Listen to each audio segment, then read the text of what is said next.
الحمد لله نحمده ونستعينه ونستغفره ونعوذ بالله من شرور أنفسنا ومن سيئات أعمالنا. من يهده الله فلا مضل له ومن يضلله فلا هادي له، وأشهد أن لا إله إلا الله وحده لا شريك له، وأشهد أن محمدا عبده ورسوله صلوات ربي وسلامه عليه. أما بعد فإن خير الحديث كتاب الله، وخير الهدي هدي محمد صلى الله عليه وسلم، وشر الأمور محدثاتها، وكل محدثة بدعة، وكل بدعة ضلالة، وكل ضلالة في النار. قال الله عز وجل في كلام المجيد والفرقان الحميد: ومن لم يحكم بما أنزل الله فأولئك هم الفاسقون، ومن لم يحكم بما أنزل الله فأولئك هم الظالمون، ومن لم يحكم بما أنزل الله فأولئك هم الكافرون. وقال الله تبارك وتعالى: ولقد كتبنا في الزبور من بعد الذكر أن الأرض يرثها عبادي الصالحون. وقال رسول الله صلى الله عليه وسلم: طوبى لمن هدي إلى الإسلام وكان عيشه كفافا وقناعة. وقال رسول الله صلى الله عليه وسلم: لها الدنيا قام في الأرض خير لهم من أن ينتظروا 40 صباحا. صدق الله العظيم. حضرات علی وقار، بزرگوں، دوستوں، بھائیوں، قبل اس کے کہ اپنے موضوع کے حوالہ سے اپنی گفتگو کا آغاز کروں، لاکھوں کروڑوں درود و سلام ہوں جناب محمد رسول اللہ صلی اللہ علیہ وسلم کی ذات بالا صفات پر۔ اللہ رب العزت کی انوار کمی ہو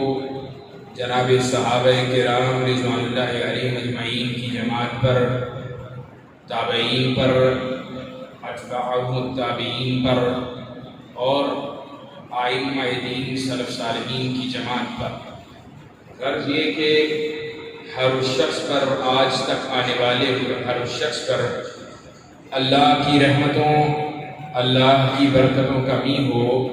کہ جس کو اللہ رب العزت نے اپنے دین کی نصرت، اپنے دین کی تائید، اپنے دین کی حمایت کے لیے قبول منظور فرمایا۔ حضرات علی وقار، آج جو موضوع مجھے دیا گیا ہے، اور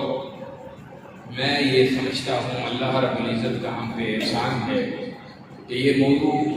شاید ملک پاکستان میں ہماری پہچان بھی ہے، اور ہمارے نام کے ساتھ یہ موضوع جانا جاتا بھی ہے، یا یہ کہنا چاہیے کہ اس موضوع کے ساتھ ہم جانے جاتے ہیں۔ وہ موضوع اللہ رب العزت کی زمین پر، اللہ رب العزت کے نظام، اس کی بالادستی، اللہ رب العزت کے دین کے غلبے، رب تعالیٰ کے دین کے نفاذ کے حوالہ سے میں آپ احباب کے سامنے چند گزارشات کو رکھنا چاہتا ہوں۔ حضرات، ہم اس دنیا میں جس میں عارضی طور پر آئے، ہم اس دنیا میں جس میں عارضی طور پر آئے ہیں، ہم اپنے گھر بناتے ہیں، اپنے محلات بناتے ہیں، اپنے لیے مکان بناتے ہیں۔ کسی کا گھر 2 مرلے کا، 3 مرلے کا، کسی کا 5 کا، کسی کا 10 کا، کوئی 15، کوئی 20 مرلے کا گھر بناتا ہے، 2 کنال 4 کنال کی کوٹھی اور بنگلہ بناتا ہے۔ تو وہ جو حقیقت کے اندر اس زمین کا، اس گھر کا حقیقی مالک نہیں ہے۔ ہم جو گھر بناتے ہیں دنیاوی اعتبار سے تو ہم اس کے مالک ہیں، لیکن اس گھر کا بھی حقیقی مالک اگر کوئی ہے تو وہ اکیلا اللہ۔ ہم جب وہ گھر بناتے ہیں تو ہمارا رویہ اس گھر کے حوالے سے دنیا والوں کے ساتھ کیا ہوتا ہے کہ اگر ہمارے محلے میں رہنے والا، ہمارا کوئی ہمسایہ، ہمارا کوئی رشتہ دار ہمارا کوئی دوست، ہمارا کوئی ساتھی، ہمارا کوئی رفیق، ہمارا کوئی دنیاوی امور میں ہم سے پیار کرنے والا یا ہم سے رکھ رکھاؤ کے تعلق رکھنے والا ایسا کوئی شخص بھی اگر ہمارے گھر کے معاملات یعنی اندرونی معاملات کے اندر دخل اندازی کرے یا ان معاملات کے اندر اپنی رائے کو ہماری رائے کے مخالف لاگو کرنے کی کوشش کرے، ہمارے بچوں کے اوپر کوئی اپنا تسلط جمانے کی کوشش کرے، کوئی ہماری اولاد کو ہماری رائے کے خلاف کوئی بات ان کے حوالے سے کرے یا ان کو کوئی بات کرنے یا کوئی عمل کرنے کی ترغیب دلائے، ایک ایسا عمل جس کو ہم پسند نہ کرتے ہیں لیکن ہمارے ہمسائے والا، ہمارے ہمسائے میں رہنے والا، ہمارا دوست، ہمارا بھائی، کئی مرتبہ ہمارا رشتہ دار، وہ اس کو کوئی ترغیب دلائے تو ہم یہ بات جٹ سے کہتے ہیں گھر میرا ہے، مکان کا مالک میں ہوں، بچے میرے ہیں، اولاد میری ہے، بیوی میری ہے، یہ چار دیواری جس کا مالک میں ہوں، تو کون ہوتا ہے اس کے اوپر اپنی حکمرانی کو قائم کرنے والا؟ تو کون ہوتا ہے میری رائے کے خلاف، میری مرضی کے خلاف اپنی رائے کو میرے بچوں پہ نافذ کرنے والا؟ یہ وہ گھر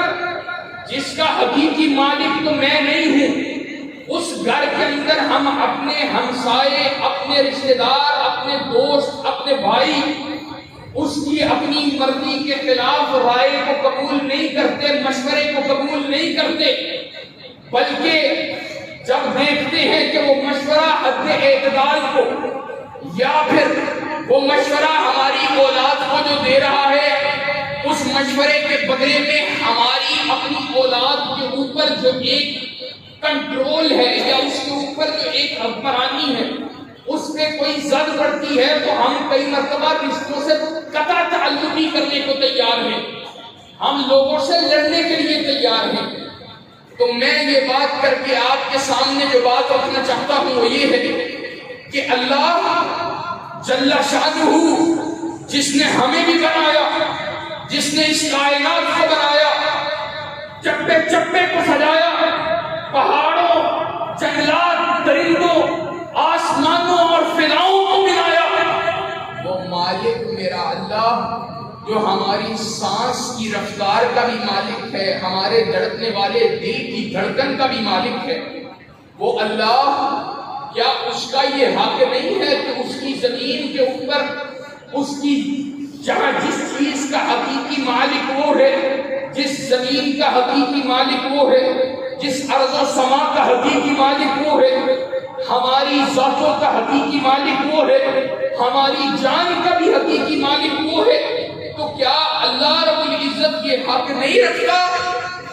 اس کا حق یقیناً تمام حقوق سے فائق ہے اور اس کا حق ہے کہ زمین جس کا مالک وہ اللہ ہے اس زمین پہ حکومت چلے تو اس اکیلے اللہ کو چلتا ہے، یہ اللہ رب العزت کا حق ہے۔ اور یہ بات سمجھنا انتہائی ضروری ہے کہ اللہ کے دین کا غلبہ، اللہ کے دین کا اظہار، کتاب و سنت کی بالادستی، اسلام کی حکمرانی، اللہ کے دین کا نفاذ، یہ کس قدر ضروری عمل ہے، یہ کس قدر ضروری چیز ہے۔ آج جب ہم کتاب و سنت کی بالادستی کی بات کرتے ہیں، ہم جب نفاذ اسلام کی بات کرتے ہیں، ہم جب اسلام کی بالادستی کی بات کرتے ہیں، ہم جب دین کے غلبے کی بات کرتے ہیں، ہمارے بھائی پریشان ہو جاتے ہیں اور وہ یہ خیال کرتے ہیں مولوی صاحب ہمارا کام تو نمازیں پڑھانا، ہمارا کام تو دینی مسائل بیان کرنا، ہمارا کام تو فقہ و حدیث کی گتھیوں کو سلجھانا، ہمارا کام شادی بیاہ نکاح کے معاملات لوگوں کو بتانا۔ مولوی صاحب آپ یہ کس چیز کی بات کرتے ہیں؟ یہ سیاست کیا اس کا اسلام سے تعلق ہے؟ کیا اسلام میں اس کی کوئی اہمیت ہے؟ کیا اسلام میں کوئی ضروری عمل یہ تصور کیا جاتا ہے چاہتا۔ نبی کریم جناب محمد رسول اللہ صلی اللہ علیہ وسلم، آپ نے شاید آج سے پہلے یہ نکتہ نہ سنا ہو، کائنات کے امام نے جب دعوت کا آغاز کیا، دعوت کے بالکل آغاز کا دور ہے، دعوت کے آغاز کا دور، دعوت کا آغاز کیا، اللہ کے نبی نے فرمایا، کفار مکہ کو مہاجر ہوئے، پہاڑ کی چوٹی پہ کھڑے ہو کر پکارا، قولوا لا الہ الا اللہ تفلحوا تملک العرب والعجم۔ لوگوں دین کو قبول کرو، اللہ کی توحید کے نعرے کو بلند کرو، اللہ کی وحدانیت کے نعرے کو لگاؤ، لا الہ الا اللہ کے نعرے کو بلند کرو، اللہ تمہیں کیا انعام عطا کرے گا؟ قولوا لا الہ الا اللہ تفلحوا تملک العرب والعجم۔ تم لا الہ الا اللہ کے نعرے کو بلند کرو، اللہ عرب و عجم کی بادشاہت تمہیں عطا کر دے گا۔ اگر یہ دین کی حکمرانی کوئی اہم بات نہیں تھی، اگر دین کی حکمرانی وہ کوئی اچنبے کی بات تھی، اگر دین کا سیاسی غلبہ وہ اسلام میں مطلوب نہیں تھا، اگر نبی کریم جناب محمد رسول اللہ صلی اللہ علیہ وسلم کے بھیجنے کا مقصد اللہ رب العزت نے جو نبی کریم کو مبعوث فرمایا، ان مقاصد کے اندر سے ایک مقصد اللہ کے دین کا غلبہ نہیں تھا، تو بتلاؤ کائنات کے امام نے دعوت کے آغاز ہی کے اندر، دعوت کے ابتدائی سال ہی کے اندر، دعوت کی ابتدائی میں یہ بات کیوں کہی اور کفار مکہ کو یہ بات کہہ کر کس چیز کی دعوت دی؟ کائنات کے امام نے ان کو کیا لالچ دیا؟ یعنی دین کے بدلے میں جو اللہ رب العزت کا انعام ان کو ملنا تھا، اس انعام کا تذکرہ کیا، کہا لا الہ الا اللہ کا نعرہ بلند کرو، اللہ تمہیں عرب و عجم کی بادشاہت عطا کر دے گا۔ اور صرف یہی نہیں، هو الذی ارسل رسولہ بالہدی ودین الحق لیظہرہ علی الدین کلہ۔ اللہ رب العزت نے قرآن مجید کے اندر نبی کریم جناب محمد رسول اللہ صلی اللہ علیہ وسلم کی آمد کا مقصد جو بیان فرمایا، کہا اظہار دین سے مراد لیظہرہ علی الدین کلہ، اللہ کے دین، اللہ کے نبی صلی اللہ علیہ وسلم کی آمد کے مقاصد کے اندر سے یہ بات شامل ہے کہ نبی کریم جہاں پر آپ تشریف لائے، لات و منات، عزا و ہبل، لیلا و بوانا، ان کی پرستش سے لوگوں کو نکال کر ایک اللہ واحد و قہار اس کی پرستش کے اندر لوگوں کو لے جانے کے لیے آئے۔ اللہ کے سامنے سر کو ٹکوانے کے لیے کائنات کے امام نے جہاں لوگوں کو پکارا، وہیں کائنات کے امام کی دعوت کا مقصد یہ بھی تھا کہ آئندہ کے بعد تم پہ کوئی بھی حکمرانی نہیں کر سکتا، آئندہ کے بعد تم پہ حکمرانی کا اختیار صرف اسی کو حاصل ہے جو اللہ کا تابعدار، جو اللہ رب العزت کے نظام کی بات کرنے والا، جو نفاذ کتاب و سنت کے لیے اپنے آپ کو پیش کرنے والا ہو۔ اسی لیے شیخ الاسلام امام ابن تیمیہ ہو، جناب امام ابن قیم رحمہ اللہ ہو، انہوں نے لیظہرہ علی الدین کلہ میں اظہار دین اس کی تفسیر کے اندر جہاں پر دلائل کے اعتبار سے ظہورا بالحجۃ والبیان والدلالہ لکھا ہے، وہیں پر یہ بات بھی لکھی ہے، کہا کہ جہاں پہ اللہ کے نبی صلی اللہ علیہ وسلم کے دین کے غلبے کے حوالے سے اللہ کے نبی صلی اللہ علیہ وسلم کی آمد کا جہاں پر مقصد یہ بیان کیا گیا ہے کہ نبی کریم جناب محمد رسول اللہ صلی اللہ علیہ وسلم، اللہ رب العزت ان کو دلائل کے اعتبار سے غالب کرے گا، ان کے دین کو دوسرے ادیان کے اوپر، ادیان ہائے باطلہ کے اوپر دلیل اور حجت کے اعتبار سے غالب کرے گا۔ وہیں پر وَظَهُورًا بِالنَّصْرِ وَالظُّفَرِ وَالْغَلَبَةِ، وہاں پر اللہ کے نبی جناب محمد رسول اللہ صلی اللہ علیہ وسلم کی آمد کا ایک بڑا مقصد اور اللہ رب العزت کی نصرت و تائید یہ بھی ہوگی کہ اللہ رب العزت اللہ کے نبی صلی اللہ علیہ وسلم کے دین کو باقی ادیان کے اوپر غلبہ عطا کرے گا۔ باقی ادیان کے اوپر ان کو اللہ رب العزت فتح یاب فرمائے گا، باقی ادیان زیر ہو جائیں گے اور کائنات پہ حکمرانی چلے گی تو اللہ واحد القہار ہی چلے گا۔ اور یہ اس قدر ضروری امر ہے کہ اس ضروری امر کے حوالہ سے کتاب و سنت کے اندر اللہ رب العزت نے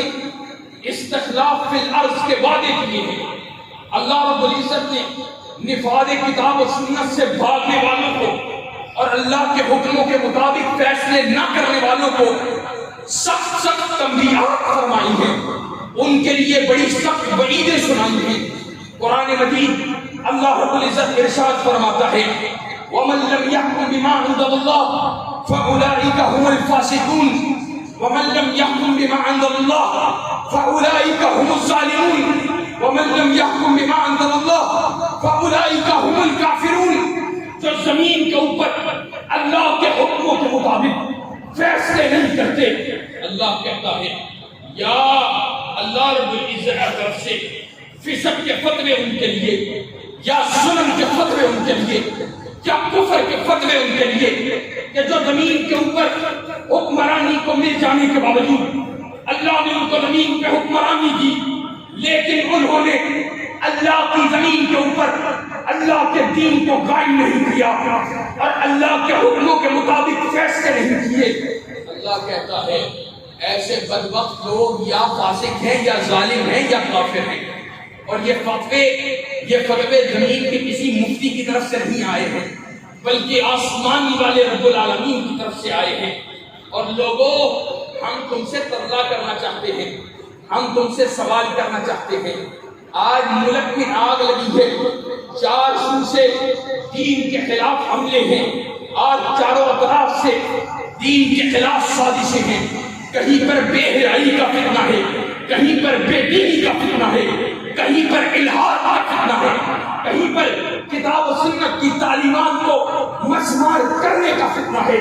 کفر و طاغوت آج اکٹھے ہو چکے، الکفر ملت واحدہ کی تصویر بن چکے، کفر سارا ایک ملت بن کر اسلام کے راستے میں رکاوٹ بننے کے لیے آج موجود ہے۔ اسلام اس کے سر پہ ہے، آج اسلام تم سے چھیننا چاہتا ہے۔ اور حقیقت بات تو یہ ہے آج اسلام اور مسلمان وہ دونوں آج یتیم نظر آتے ہیں۔ آج دین کی بات کرنے والا کوئی نظر نہیں آتا ہے، کوئی جرأت کے ساتھ، بہادری کے ساتھ، شجاعت کے ساتھ کتاب و سنت کی بالادستی کی بات کرنے والا نظر نہیں آتا ہے۔ آج دین کے اوپر ہر طرف سے حملے ہوتے ہوئے نظر آتے ہیں۔ آج افسوس کا مقام ہے، اور میں سمجھتا ہوں اللہ رب العزت کا انعام ہوا اور اللہ رب العزت کا احسان ہوا،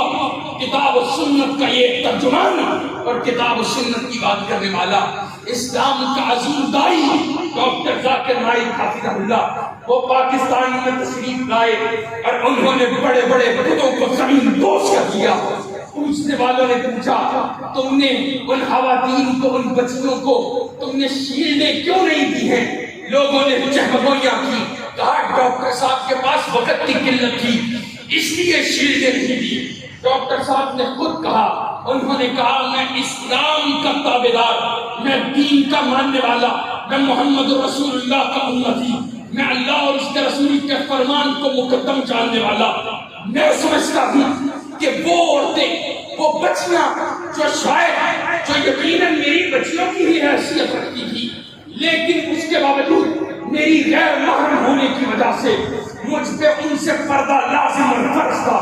میں نے پردے اور حیا کی وجہ سے ان کو شیلڈیں نہیں دی ہیں، میں نے حیا اور پردے کی وجہ سے اسلام کی تعلیمات پہ عمل کرتے ہوئے میں نے ان سے کنارہ کشی اختیار کی ہے۔ اور میں یہ سمجھتا ہوں ہم وہ لوگ ہیں وَلَا يَخَافُونَ لَوْمَةَ لَائِمٍ، ہمیں اللہ کی قسم لوگوں کی ملامت کی کوئی پرواہ نہیں ہے، اور ہم وہ لوگ ہیں جن کو لوگوں کے تانوں کی کوئی پرواہ نہیں ہے۔ باتیں کرنے والے باتیں کرتے رہیں، اپنا خود سے باطن کا اظہار کرتے رہیں، ہمیں پرواہ نہیں ہے۔ جب کائنات کا رب کہتا ہے کہ مومنہ عورتوں کے اوپر حجاب فرض ہے، جب کائنات کا رب کہتا ہے مومنہ عورتوں پہ پردہ فرض ہے، جب کائنات کے امام جناب محمد رسول اللہ کی زبانی کائنات کا رب اپنے کلام میں مومنہ عورتوں کے لیے حجاب کی آیات کو اتارے، کائنات کا امام اپنی صحابیات کو حجاب کی آیات پڑھ کے سنائے، حجاب، اور پھر کائنات کے امام کی صحابیات کا طرز عمل کیا ہو؟ کائنات کے امام کی صحابیات رات کے اندھیاروں کے اندر اپنے بستروں کے لحافوں کو پھاڑ کر اپنے لیے پردوں کو تیار کر رہی ہوں، اور پھر کائنات کا امام ان کو کنارہ ہو کے چلنے کا حکم دے، اتنا کناروں پہ لگنے لگے، اتنا کنارہ ہو کے چلنے لگے کہ کائنات کے امام کی صحابیات ان کے جسم، ان کے بازو وہ دیواروں کے ساتھ رگڑ کھانے کی وجہ سے چھل جائیں، لیکن رب تعالیٰ کے حکم، اس کی نافرمانی، اس کو کرنے کے لیے وہ تیار نہ ہو۔ پھر ہم بھی اللہ کے فضل و کرم سے صحابہ کے ماننے والے ہیں، ہم بھی کائنات کے امام کے امتی ہیں، ہم بھی کائنات کے امام کے ماننے والے ہیں، ہم بھی دین اللہ کو ماننے والے ہیں، ہم بھی اپنے آپ کو شریعت اللہ الخالدہ کا پابند سمجھنے والے ہیں، ہم بھی اللہ رب العزت کے حکم کے بندے ہیں، ہم بھی اللہ کے حکم کے سامنے سر تسلیم کو حمل کرنے والے ہیں، نبی کریم صلی اللہ علیہ وسلم کے فرمودات کے سامنے اپنی گردنوں کو جھکانے والے ہیں۔ اور ڈاکٹر ذاکر نائک نے اس ملک کے اندر ہی ایک سائل کے سوال پہ یہ بات بھی کہی، جب سائل نے کہا ڈاکٹر صاحب ہم آپ سے پوچھنا چاہتے ہیں کہ اگر آپ کو پاکستان کی نیشنلٹی وہ پیش کی جائے، کہ آپ کو پاکستان کی نیشنلٹی کو آفر کیا جائے، پاکستان کی شہریت کو آفر کیا جائے، آپ کو پاکستانی شہری بننے کے حوالے سے کہا جائے، تو بتائیے کہ آپ پاکستان کا شہری بننے کے لیے تیار ہیں؟ تو ڈاکٹر ذاکر نائک کا جواب سونے کے پانی سے لکھنے کے قابل، انہوں نے یہ بات جواب میں کہی، اور یہ کا تعلق بھی میرے آج کے موضوع کے ساتھ ہے۔ ڈاکٹر صاحب نے اس بچے کو، اس نوجوان کو مخاطب ہو کر یہ بات کہی، کہا ہاں میں تمہیں بتاتا ہوں، اگر پاکستان کے اندر اللہ تعالیٰ کا دین غالب آ جائے، اگر پاکستان کے اندر حقیقی معنوں میں اسلام کو نافذ کر دیا جائے، اگر پاکستان میں حقیقی معنوں میں شریعت اللہ الخالدہ کو نافذ کر دیا جائے، اگر پاکستان کے اندر کتاب و سنت کو نافذ کر دیا جائے، اگر پاکستان کے اندر اسلامی تعلیمات کو نافذ کر دیا جائے، اگر پاکستان کے اندر حدود اللہ کا قیام کر دیا جائے، تو اللہ کی قسم پھر مجھے کسی کو کہنا کی ضرورت نہیں پڑے گی، میں خود پاکستان سے مانگ کر پاکستان کی شریعت دینے کے لیے تیار ہوں۔ لوگوں آج ٹکے کے مفادات کی خاطر رب کی توحید میں کمپرومائز کر جاتے ہو۔ حضرت صاحب علاقائی مسائل ہوتے ہیں، ہمارا علاقے کا MNA ہے، ساتھ دینا پڑتا ہے، کام پڑتے رہتے ہیں، سولنگ بنوانی ہے، بچے نوکری لگوانے ہیں، جناب گیس نہیں ہے، بجلی جو ہے اس کے لیے کوشش کرنی ہے، ہمارا یہ علاقائی MPA یا MNA ہمارے کام آئے گا۔ آج شاید یہ تیرے کام آ جائے، قیامت کے دن یہ تیرے کام نہیں آئے۔ جس کا ساتھ دینے کی خاطر تو رب تعالیٰ کے دین اور نفاذ کی بات کو ترک کر دیتا ہے۔ آؤ اس پورے بڑے مجمع میں کوئی اٹھے اور بتلائے کیا کبھی نواز شریف کے MNA نے، MPA نے، یا عمران خان کے MNA MPA نے کبھی آپ نے نفاذ کتاب و سنت کی بات کی ہے، نفاذ اسلام کی بات کی ہے، اللہ کے دین کے غلبے کی بات کی ہے، کتاب و سنت کی بالادستی کی بات کی ہے؟ پھر کہتے ہیں ہمارے جناب مفادات ہیں، ہماری روزی روٹی کا مسئلہ ہے، ہم نے نوکریاں لگوانی ہیں۔ اور ظالموں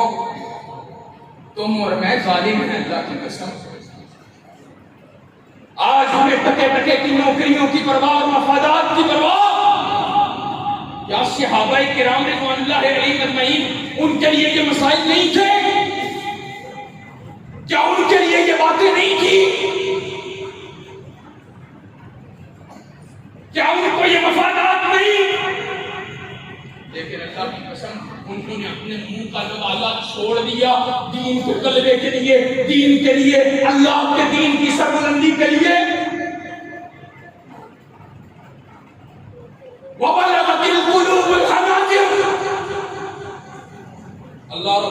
نے خندق کا نقشہ قرآن مجید میں کھینچا، کہا مومنوں پہ اتنی سختی کا دور آیا، اتنی سختی کا دور آیا، وَبَلَغَتِ الْقُلُوبُ الْحَنَاجِرَ، اور جو دل جن کی جگہ یہ سینے تھے، اللہ کہتا ہے صحابہ پہ اتنی سختی کا دور تھا کہ یہ دل ان کے سینوں سے ان کے گلوں ان کے منہ تک پہنچ گئے۔ وَبَلَغَتِ الْقُلُوبُ الْحَنَاجِرَ، لیکن اس کے باوجود عالم کیا تھا؟ عالم یہ تھا کہ صحابہ کے پیٹوں پہ پتھر بندھے ہوئے ہیں اور امام کائنات کے پیٹ پہ 2 پتھر بندھے تھے۔ کائنات کا امام صحابہ کو خندق کھودتا ہوا دیکھ رہا، اے اللہ کے نبی کے صحابہ، کھانے کے لیے کچھ موجود نہیں، صبح جو کھانا ملتا ہے وہ بدبودار جو کی مٹھی۔ ہم نے بھی کبھی اپنی اولادوں کو کبھی بدبودار کھانا کھلایا؟ صحابہ نے اسلام کی خاطر اپنے اور اپنے گھر والوں کے لیے بدبودار کھانے پسند کر لیے اور فاتوں کو پسند کر لیا۔ کائنات کے امام نے صحابہ کی حالت دیکھی اور اللہ کے نبی صلی اللہ علیہ وسلم نے صحابہ کو مخاطب ہو کر کہا، اللہم لا عیش الا عیش الآخرہ فاغفر للانصار والمہاجرہ۔ اللہ، مجھے معلوم ہے زندگی آخرت کی ہی زندگی ہے، زندگی تو وہی ہے جو آخرت میں مل گئی، جنات کی صورت کے اندر، فردوس بری کی صورت کے اندر۔ اللہ میرے مہاجر و انصار صحابہ کو معاف فرما، اور صحابہ نے اللہ کے نبی کی زبان سے صرف اپنی معافی کی دعا سنی، ان کے چہروں پہ رونق آ گئی۔ کہا نحن الذین بایعوا محمدا علی الجہاد ما بقینا ابدا۔ کائنات کے امام، ہم نے بھی اپنی موت کی بیعت جہاد فی سبیل اللہ کے راستے میں آپ کے ہاتھ پہ کی۔ اور لوگوں، اللہ کے دین کو آج تو بھائی ضرورت ہے، آج دین کی غربت کا دور ہے،